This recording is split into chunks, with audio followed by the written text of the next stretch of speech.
Assalamualaikum warahmatullahi wabarakatuh. Kami dari kelompok 25 dengan bisnis kami yang bernama Soget yaitu frozen food akan memberi summary business plan. Kami akan menjelaskan terkait executive summary pada Soget di sini dengan profil perusahaannya. Nama perusahaannya itu Soget dengan bidang usahanya yang berfokuskan kepada makanan. Jenis produknya tentunya dari makanan beku dengan alamat perusahaan di Jalan Bung Tomo nomor 51.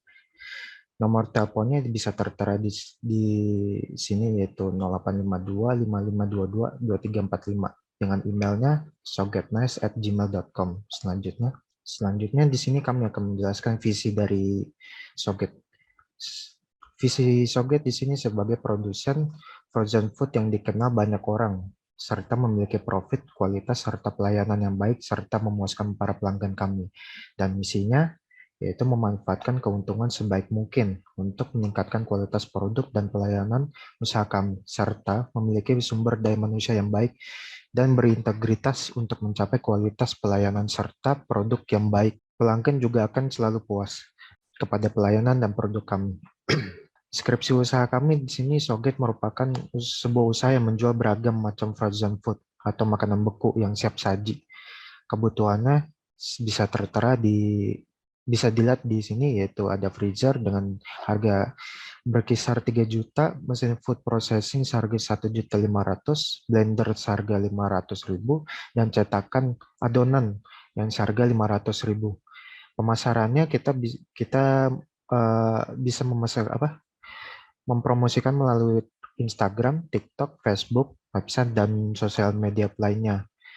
Target pasar kami yaitu ibu rumah tangga serta mahasiswa dan juga food vlogger ataupun penggemar fast food. Selanjutnya, di sini kami akan melanjutkan terkait industri di frozen food di sini. Di sini itu kami pada Januari target itu pada staff itu kami kerja maksimal hingga di Maret. Di bulan Maret kami mengalami penurunan staff dikarenakan ya kemungkinan sudah berkurang. Jadi bulan April itu mengalami peningkatan kembali. Coba next. Di sini ada customer dan competition analysis. Saya akan menjelaskan customer analysis. Sasaran utama customer kami adalah wanita karir, berumah tangga dengan usia 20-45 tahun yang memiliki sedikit waktu untuk memasak sehingga memerlukan makanan yang memiliki penyajian yang efisien. Lalu ada kompetitor analisis kami, yaitu dikarenakan sudah banyak kompetitor yang buka usaha pada bidang ini, maka Soget harus mencari tempat untuk memasarkan produk, mengikuti tren pada media sosial, serta terus berusaha dalam berinovasi akan produk yang dihasilkan, meningkatkan kualitas produk, melakukan pelayanan delivery, pengemasan produk yang modern, dan membuka reseller. Dari company description, Soget itu adalah sebuah usaha yang menjualkan berbagai macam frozen food dengan penyajian praktis dengan harga yang terjangkau. Untuk deskripsi seperti Soget itu nugget, bakso, tempura, sosis, kotak-kotak ikan, dimsum, kebab, dan lain-lain dengan kualitas yang baik. Di sini marketing plan Soget mempunyai 4 poin, di mana ada konsep usaha, target penjualan, strategi konten, dan pengadaan promo. Di konsep usaha, Soget sebagai toko yang akan menjual berbagai frozen food dengan tempat yang strategis yang juga bisa diakses oleh banyak orang. Target penjualannya, kami memiliki target penjualan sekitar 25% atau lebih dari biaya pengeluaran yang kami anggarkan. Selanjutnya di strategi konten, ada kegiatan terkait pemasaran yang akan dilakukan sepenuhnya oleh social media manager sebagai peran yang tepat dalam melakukan strategi pemasaran khususnya di sosial media. Terakhir di pengadaan promo, adanya promo akan dilakukan secara terus-menerus dan ada pun diskon spesial untuk para mahasiswa-mahasiswi yang ingin membeli makanan beku dari Soget dengan menjadi member pelanggan. Ya, di sini ada pun target pasar-pasar yang kami incar yang bisa dilihat di sini. Ada ibu rumah tangga, ada mahasiswa-mahasiswi, ada pun juga kami mengincar di usia yang rentang dari 20 hingga 40 tahun, lalu juga penggemar frozen food tentunya, dan juga ada pekerja yang mungkin sibuk yang membutuhkan waktu dikit tapi bisa memenuhi perutnya. Lalu juga kami mengincar segmentasi warga yang berada di level menengah dan ke bawah. Selanjutnya di operation plan. Di sini kita juga ada operation plan-nya, di mana ada proses operasi usaha. Ini meliputi perencanaan penjualan, rencana persediaan produk, pengawasan kualitas produk, pengawasan biaya masukan dan pengeluaran, serta penjadwalan karyawan dan penggajian. Lalu ada juga pembatasan, yang mana kami akan membatasi produk-produk yang akan dijual untuk menghindari produk yang kelebihan dalam penjualan yang berakibatkan penurunan kualitas hingga pembusukan, ataupun produk tidak laku terjual. Lalu ada juga kebutuhan bahan operasi, di mana kebutuhan tersebut akan dikontrol oleh product manager untuk mengawasi dan mengamati produksi bahan. Lalu terakhir ada perawatan mesin. Perawatan pengecekan dilakukan secara rutin di setiap jam buka maupun jam tutup untuk memastikan keadaan mesin tetap di kondisi prima dan juga menghindari kesalahan-kesalahan teknis. Di sini ada development plan yang kami buat. Pertama itu ada keuntungan dari tujuan kita di cara ngelaksanainnya itu ya. Pertama kita melakukan promosi seperti tadi yang telah dijelaskan oleh Aji, yaitu seperti memberi diskon-diskon. Dan yang kedua itu kita menggunakan media sosial, Shopee, Grab, Gojek, Instagram, Twitter, dan lain-lainnya. Di search itu kita akan menyiapkan bahan-bahan yang dibutuhkan untuk membuat Soget. Dan instrumennya itu kita membutuhkan koneksi dari berbagai perusahaan. Yang kedua itu kita mempunyai komunikasi, yaitu pelaksanaan dengan melakukan meeting.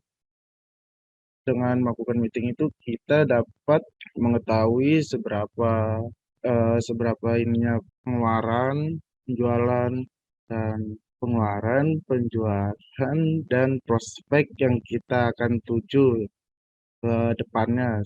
Dan yang terakhir itu ada keterampilan teknis. Kita itu akan meningkatkan pemahaman produk dengan bekerja lebih erat dengan tim teknis, yaitu kita mensupport tim teknis supaya dia kerja lebih giat. Dan terakhir kita membuat waktu yang dihabiskan oleh tim teknis itu seminimal mungkin supaya keesokan harinya tim teknis itu bekerja dengan lebih baik. Selanjutnya tim. Pada Soget terdapat 4 anggota utama, yaitu Aji sebagai founder bertugas dalam business development, Rahman sebagai co-founder bertugas menyediakan berbagai hal teknis untuk operasional dan supply chain, Farhan sebagai product manager bertugas dalam product development, dan Kristen sebagai social media manager bertugas dalam mempromosikan produk agar dapat dikenal masyarakat luas.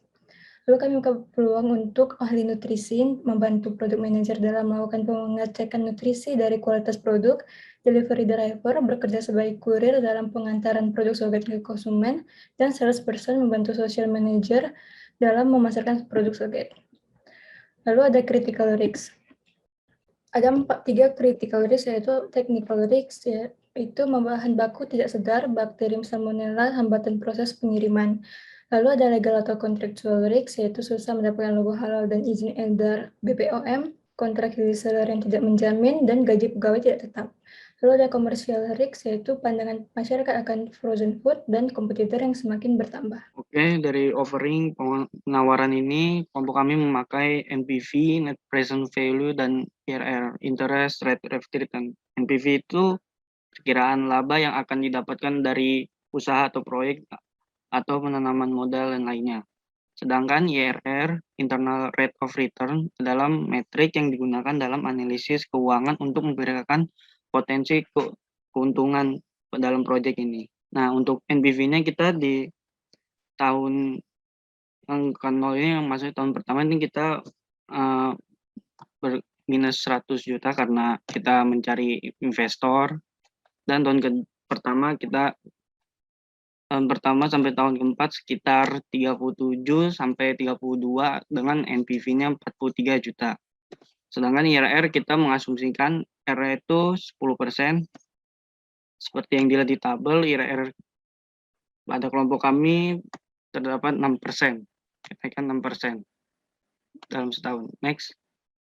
Untuk financial plan-nya kita membutuhkan peralatan dan bahan baku yang lainnya selama itu 100 juta dan produknya sekitar 3.000-an, yang berarti setahun itu dalam 1 tahun tuh bisa 3.000-an, dengan sebulan itu 300, kurang lebih 300 produk yang kita, yaitu ada harga kita akan tetapkan semuanya 25.000 dari tahun ke tahun.